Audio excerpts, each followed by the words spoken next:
Natatandaan niya po ba yung pinuruning nating talong?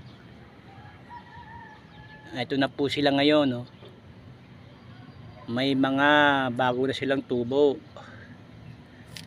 Mas magaganda, sariwa. Oh.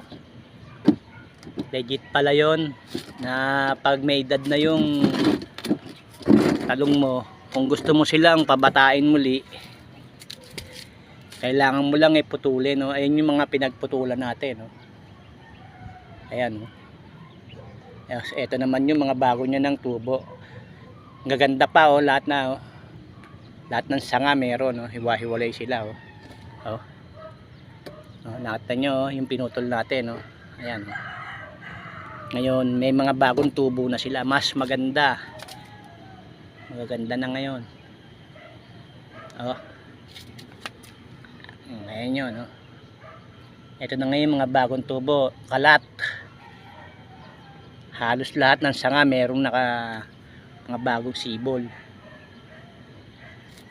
Ito, oh, mas madaling lumaki ngayon siya, oh. Ayan, oh.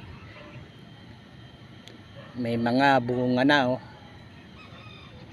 Kailan lang din yan.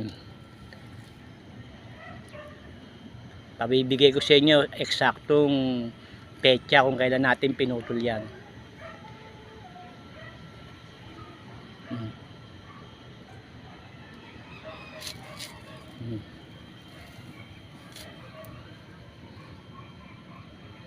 Para malaman natin kung ilang araw siya bago tinubuan ng mga bagong dahon. Oh, may mga bunga na rin, oh, magbubunga na halos. Ayan, oh.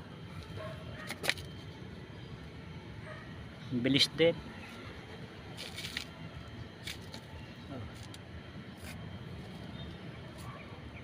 Ganoon lang din pala sistema pag gusto mong pabatain uli yung talong mo. Sige po. Thank you for watching.